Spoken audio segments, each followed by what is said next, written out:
Work hard, rock harder. The show that reveals how to get your band the success it deserves. Join Blasco and me, Seth, as we break down how to get more fans, more money, and not get screwed doing it. Fred last night offered me something interesting. He's going to sit down and let me look through his EMI contract. Okay. And he had this contract in the 90s, and around the same time, like Kurt Cobain and Nirvana were doing their thing. What was the band? Butt Trumpet. Oh, sure, of course. Yeah, so he's going to let me sit down and just look through the contract, and apparently he negotiated his contract really well. By himself? No, he went with a lawyer, but he went line by line through this contract and made sure he wasn't getting screwed over or losing rights to his music. Yeah, and he was talking to Kurt Cobain, and Kurt Cobain was eating corn dogs because they didn't negotiate their contract at all. Right. Yeah, I mean, in those days, two things on that. One, I'm sure that his deal from 90 whatever, it's probably going to be significantly different than any deal you'd see nowadays, just in terms of the size of advances and things of that nature that are in there. And then two, not so surprised that Nirvana probably initially signed a whatever kind of deal, because they probably they were on Sub Pop. There was like they were probably just gonna ride it out. There was no big intention of being such a huge success or whatever. So it's probably kind of one of those things like, yeah, let's just roll with it. We don't want to blow this opportunity, and if things change, then we'll renegotiate, which is, I'm sure, what happened immediately. Sub Pop has, hey, we're getting all your money. This is awesome. Yeah.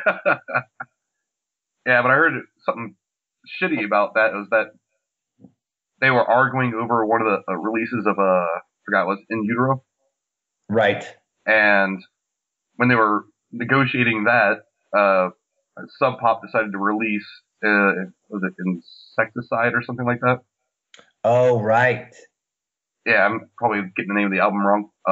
Not a huge Nirvana fan, but yeah, that it was a bunch of B tracks and stuff they didn't want ever released ever, and it just totally got released without their permission at all. But that's the contract they signed. Right, because Sub Pop probably owned those masters and could do with it what they want, pretty much. I would imagine that was the scope of the deal that they signed. So, and if it happened, then sure enough. Yeah, that's one of the things that just scares the hell out of me, is not seeing that one line of something in a contract that I didn't look at.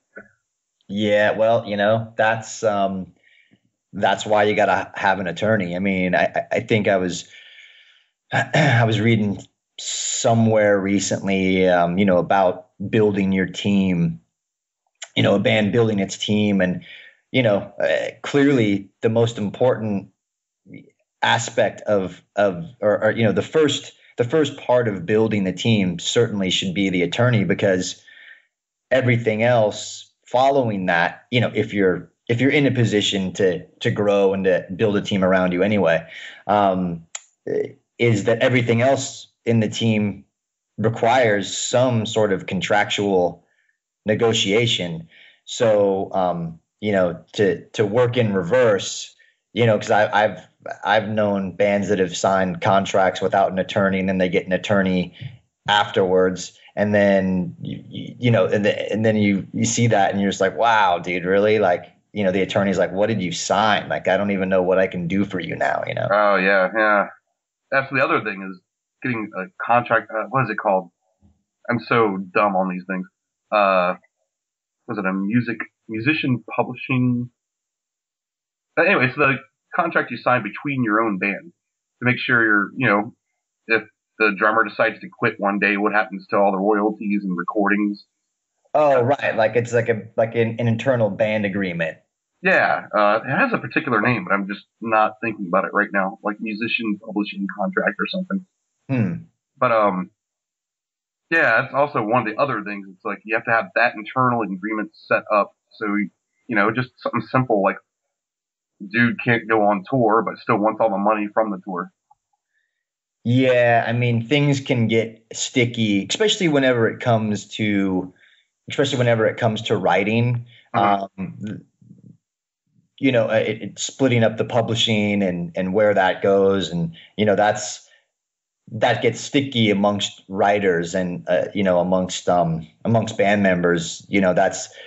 Those are like whenever you watch it behind the music, you can always tell who split their publishing evenly and who didn't, because Mhm. the ones that did, are the ones that are still around and kind of happy to be working, and the ones that didn't are the ones where the bands have like since broken up, or and they all hate each other and stuff, because it's like one dude's living in a mansion and the other dude's living in an apartment, because Yeah. it's just the difference, and you can cut that pie a million different ways, and it's really based per the band, per the situation Yeah. of what makes the most sense and who's going to piss someone off and who isn't, and who's going to make a stand of what they think is right versus not. And those are the ugly moments, whenever you go from being the band in the garage and doing the gigs and everyone's all for one for all. Mhm. As soon as publishing splits come into it, it often becomes a very different animal.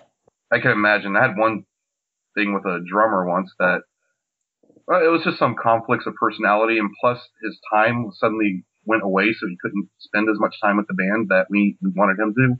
Mm-hmm. And we basically recorded a whole album, and we were like, okay, sorry, this isn't working out. And he got pissed. He got really pissed that we didn't want him in the band anymore, Right. and threatened to sue us if we used even one track from all of that. And we didn't have a contract or anything, so we were like, well, shit, there goes the whole album. Yep. So we could have done it against his permission, but, didn't want to go down that route. Yeah. He even offered to buy him out on it. It's like, hey, how much do you want? And we're friends now, but at the time it was just horrid. So I really wish I had a contract right then and there. Yeah. A lot of times in hindsight, hindsight is 20/20, a lot of times in those instances. But so I suppose if for the moral of this particular story is, like, for people that are listening, is if you're in a position to start building a team, hire the lawyer first, and if you need a referral, hit me up. Right on. Cool. So we're going to bore our people with lawyers first in our first episode. No, I think it ends there, but it's just the point of that. The contractual obligation to that aspect of your business is very important, and it's by default, bands get excited whenever people put record deals in front of their face, or a publishing deal or a management deal, and bands are very susceptible to overlooking the legalities of those things, and that's just, I think that's just human musician nature. Definitely. So as much as I've seen contracts that say draft one on them, and I'll tell you what, all those people regret, not having an attorney look at it first. So if you're in a position where someone's jamming a contract in your face, not to bore you with anything, but like I said, make sure you hire an attorney to have it looked at, and an entertainment attorney, not your, uncle's friend who's like a DUI attorney, like a real entertainment attorney. Make sure that you have them look at it and redline it, and educate you on what it means, because contracts are they're their own language, and there's if you just read it, it will bore you to tears, and there will be things that won't make any sense to you, because that's just the way they're worded. Mm-hmm. So like I said, we can move past this very quickly, but But the moral of the story is always have an attorney look at something before you sign it. And if anyone needs a referral to an entertainment attorney, I have plenty. Nice.